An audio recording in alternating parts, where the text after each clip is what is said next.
सुन ली जाती है, हाँ, हमारे पितरों को जब सुनाई जाती है तो हमारे पितर संतुष्ट होकर आशीर्वाद प्रदान करते हैं। ये वो आप लोगों को स्मरण होगा। दो भाई हैं सगे, जेठा की पत्नी बड़ी तेज थी, उसने पूर्वजों का पूरा धन अपने पास में रख लिया। श्राद्ध पक्ष में जेठा और मठा की कथा का स्मरण होना चाहिए, पितृदोष से मुक्ति होती है। जेठा की पत्नी बड़ी तेज थी, अपने पूर्वजों का धन पूरा रख लिया। एक दिन जेठा की पत्नी ने जेठा से कहा, मठा की पत्नी बड़ी तेज थी और मठा की पत्नी ने सब कुछ अपने पास में रख लिया। एक दिन मठा की पत्नी ने अपने पति मठा से कहा, सुनो स्वामी, एक काम करो। मठा ने पूछा, क्या? अब तुम्हारे भाई का तो कोई रोल रहा नहीं है, सब कुछ अपने पास आ गया है, क्यों फालतू का खर्चा करते हो, इसको घर में रखते हो, अलग करो। मठा ने आज जेठा को बुलाया, जेठा सुनो, अब हम तुम्हारे साथ नहीं रहना चाहते, जाओ। वही वाली बात आ गई, देख लिया संसार हमने, सब मतलब के यार हमने देख। तुम देते रहोगे, दुनिया को अच्छे लगोगे, देना बंद कर दोगे, दुनिया के लोगों में बुरे हो जाओगे। कोई तुम्हारे यहां मांगने आया, भैया देना 10,000, तुमने निकाल कर दे दिया, जी बहुत जोरदार, काका जी बहुत जोरदार। और दूसरी बार मांगने आया और तुमने नहीं दिया, फिर तो फोन आना ही बंद। सब मतलब के यार हमने देख लिया, देख लिया, कौन पूछे। मठा ने हटा दिया जेठा को, जेठा चले गया। जेठा ने कहा, भैया कुछ प्रॉपर्टी का हिस्सा तो दो। काय की प्रॉपर्टी? तूने माँ बाप की सेवा करी? भैया सेवा तुम्हें नहीं करी ना, कौन ने करी? दो भाई का हिस्सा तो होना चाहिए। नहीं दिया, धक्का मार कर निकाल दिया। एक बात अपनी जिंदगी में याद रखना, जमीन और जायदाद दुनिया के लोग, रिश्तेदार आपकी कब्जा कर कर रख सकते हैं, दुनिया के लोग आपका धन चुरा सकते हैं, दुनिया के लोग तुम्हारी दौलत चुरा सकते हैं, पर तुम्हारा भाग्य नहीं चुरा सकते। उस पर विश्वास रखना, उस पर विश्वास रखना, उस पर भरोसा रखना। ले ले जमीन, ले ले, तो कितना लेगा, कितनी रजिस्ट्री कराएगा, कितना पैसा इकट्ठा करेगा, कर ले, ले जा। भाग्य ले जा सकता है, किस्मत ले जा सकता है? नहीं। उस पर विश्वास रखना कि ये ले गया, ले जान दो, पर तू है ना मेरे साथ। बहुत क्या करेगा ये? रख लिया मठा ने, जेठा को नहीं दिया। जेठा की पत्नी रोती हुई कहती है, स्वामी चलो। छोटा सा झोपड़ा, 2 आम का पेड़ था, एक आम के पेड़ से एक आम का पेड़ पे एक बांस बांधा, उसके दूसरे 2 लकड़ियां लगा के उस आम के बीच में दोनों झोपड़ा बनाकर रहने लगे। पितृपक्ष आ गया, श्राद्ध आ गया। मठा की पत्नी ने बोला, सुनो, हमारे रिश्तेदार तो हमारे आना ही छोड़ दिए। रिश्तेदार आना कब छोड़ते हैं? जब तुम्हारे भीतर अहंकार बहुत बढ़ जाता है। जरा जरा सी बात में मैंने वो प्रॉपर्टी खरीद ली, मैंने हाथ का ब्रेसलेट खरीद लिया, महारा छोरा तो इतना कमाए, महारा तो दुकान ऐसी चले। रिश्तेदार तुम्हारा बखान सुनने थोड़ी ना आए, रिश्तेदार तो तुमसे मिलने के लिए आए। दिल से मिलो, ये बखान दूसरी जगह करना। फिर अगर कहीं का बखान कर दे, वही वाली बात आ गई, हमने तो इतना मकान, हमारा ऐसा मकान, चीटी कह दे मेरे तेरे मकान में खूब घूमने, तू मेरे मकान में घूम के बता। फिर वही वाली बात आ गई कि नहीं? तो घूम के बता दो फिर उस मकान में।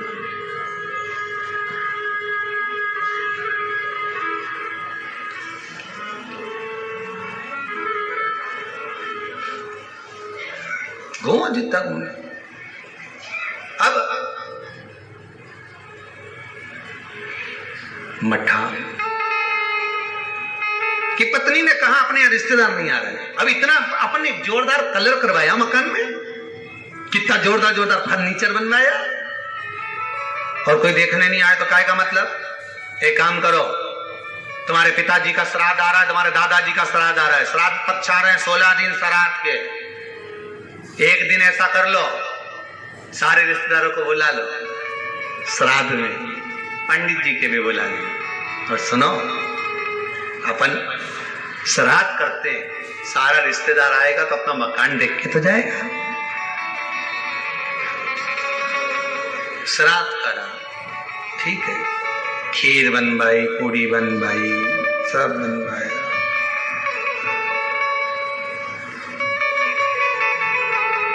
मठा की पत्नी ने करा, जठा की पत्नी बोली सुनो आज तुम्हारे दादाजी का श्राद्ध है, घर में कुछ है नहीं, ब्राह्मण नहीं लेगा, नहीं आएगा तो गाय को दे देंगे, स्वान को दे देंगे, जाओ। वहां गया, सब मतलब के यार सबको। मित्र ने कहा भाई देख, देने को मैं शक्कर दे देता, सामान दे देता, मना नहीं है, पर अब मैं दे नहीं पाऊंगा क्योंकि तेरी कमाई का स्रोत नहीं है। बैंक भी लोन उसी को देती है जिसकी फाइल में कमाई का स्रोत दिखता है। सही है कि गलत है? लोन लेने वाले जानते हैं, तुम्हारी कमाई देखेगी पहले बैंक, वहां से कितना आ रहा है, कमाई कितनी हो रही है, सर्विस में कितना मिल रहा है, उसमें ये कटवा देगा। बैंक लोन तब देती है जब तुम्हारी कमाई का स्रोत दिखता है। दुनिया के लोग आपको जब तक देते हैं जब तक तुम्हारी कमाई का स्रोत दिखता है, और महादेव तुम्हारी कमाई का स्रोत नहीं देखता, महादेव तुम्हारी भक्ति का स्रोत देखता है। तो भजन कितना करता है, महादेव तुम्हारी कमाई के स्रोत देखकर नहीं देगा, महादेव भजन देखकर देगा कि तो भजन कितना करता है, तो कितना शंकर की कथा सुनता है, शिव महापुराण पर कितना विश्वास है तेरे को, शिव महापुराण की कथा में जो शब्द निकलते हैं उस पर कितना विश्वास है, महादेव ये देखकर देगा।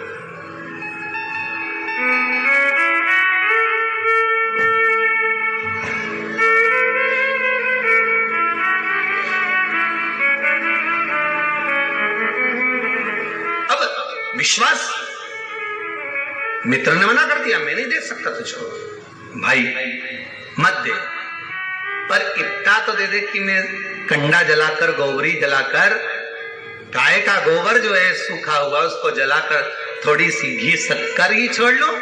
शक्कर नहीं दूंगा, महंगी है, इतना सा गुड़ दे दिया, इतना सा घी डाल के दे दिया, ले जा। कटोरी में घी और गुड़ लेकर आया, जठा की पत्नी ने कहा लाए कुछ खीर बनाना, खीर नहीं है, ये गुड़ शक्कर है, कोई गुड़ और घी है, कोई बात नहीं, मैं कंडा जलाकर धूप दे दूंगी, अभी घर में पोछा लगा लूं, झाड़ू लगा लूं, दरवाजा पे पानी छीट दूं, थोड़ा सा चौक पोड़ दूं दरवाजा पे, फूल रख दूं दरवाजा पे, कर दिया।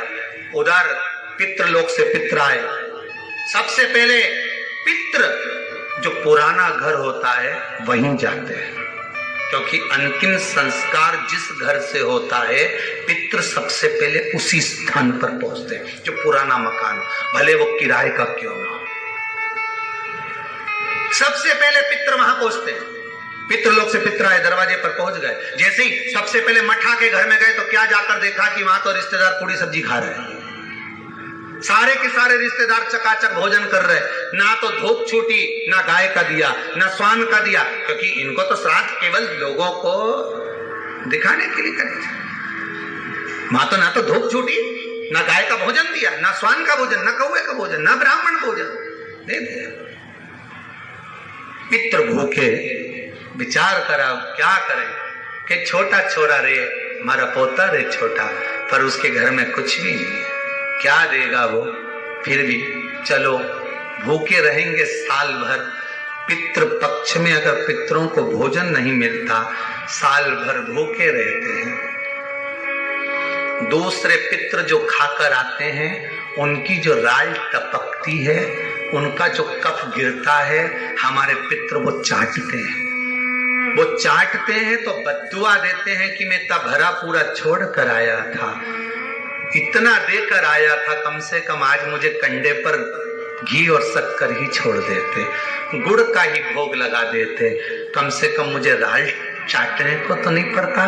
बद्दुआ देते हैं साल भर, इसलिए घर में सुख नहीं रहता, शांति नहीं रहती, पैसा नहीं टिकता, शुभ कार्य नहीं होता। बड़े दुखी होते हैं पितृ, बड़े दुखी।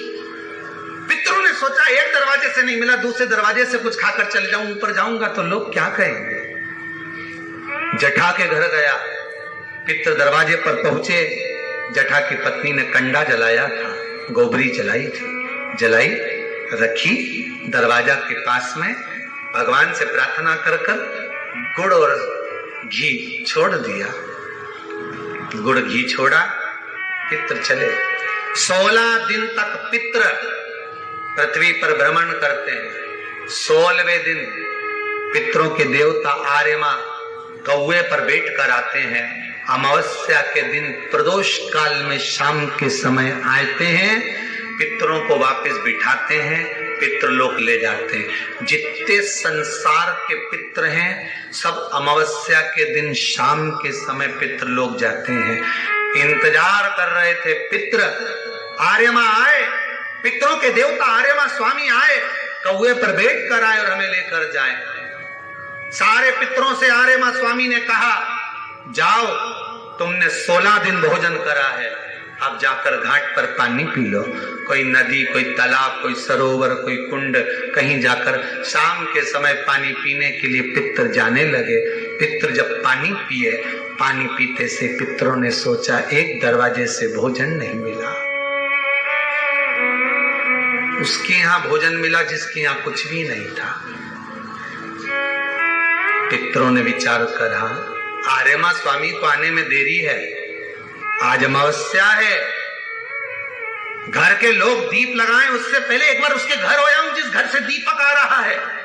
घाट पे लगने के लिए, नदी के तट पर, तालाब पर, सरोवर को, कुएं पर दिया लगने शाम को आएगा, उससे पहले मैं उसके घर हो आऊं। और पितृ घर पर जाकर क्या देखे, बच्चे भूखे थे, माँ से भोजन मांग रहे थे, माँ 5 दिन से अन्न नहीं खाया, दे दे ना माँ। माँ कहती है नहीं है।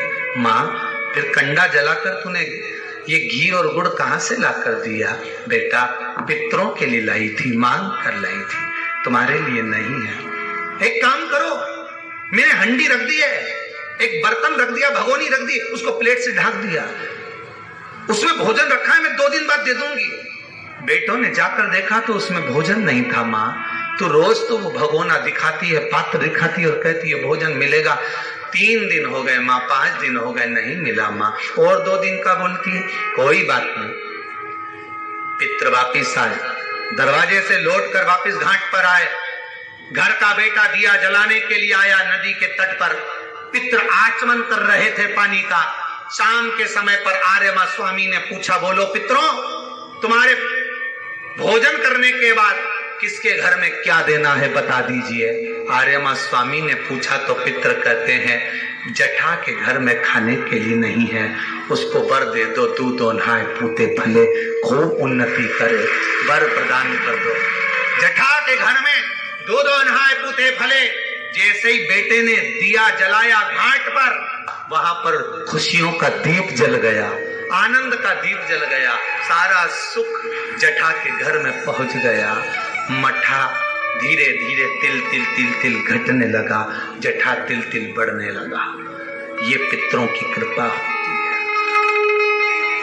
मेरा सबसे निवेदन है, अमावस्या के दिन शाम के समय प्रदोष काल में नदी के तट पर जाओ, कुएं के तट पर जाओ, बावड़ी पर, तालाब पर, कहीं पर भी जाकर दिया जरूर जला। नदी तालाब बावड़ी नहीं हो तो पीपल के पेड़ के नीचे, बेलपत्री के पेड़ के नीचे या बट के पेड़ के नीचे जलाओ। और शाम के समय जब प्रदोष का काल हो, शाम का समय हो, सूर्यास्त का समय हो, भगवान आर्यमा स्वामी पूर्वजों को लेने, पितरों को लेने आए, तब आप एक दिया घी का जला देंगे दक्षिण की ओर मुख कर कर, तो वो कुछ वर हो सकता है। अगली श्राद्ध से पहले बाबा आपको घर, मकान, जमीन, जायदाद, संपदा सबका देगा। कृपा, उस पर विश्वास रखिए, भरोसा। तब तो लोग गाते हैं, जय जय पितरजी महाराज शरण में तेरी आया, शरण में तेरी आया हूँ, शरण में तेरी आया। जय जय। से मन से नहीं है ना कुछ देने के लिए, आप ब्राह्मण को भोजन कराने का भी नहीं है, आप गाय को नहीं दे सकते, कम से कम शाम को दिया तो लगा सकते हो, थोड़ा सा कंडा जलाकर घी शक्कर तो छोड़ सकते हो, थोड़ा सा भोग लगा सकते हो। श्राद्ध पक्ष में किया गया दान, श्राद्ध पक्ष में किया गया पुण्य, ये हजारों लोग जो लगे हुए हैं आजीवन भोजन भंडारे के सदस्य बन रहे हैं। श्राद्ध पक्ष में 1 रुपया भी अगर आप दान कर रहे हो, पुण्य कर रहे हो, सत्कर्म कर रहे हो, आपके द्वारा दिया गया धन अगर ब्राह्मण भोजन कर रहे हैं, भंडारे में लग रहा है, गौ माता में लग रहा, मंदिर में लग रहा है, जीवन की सार्थकता है तुम्हारी कि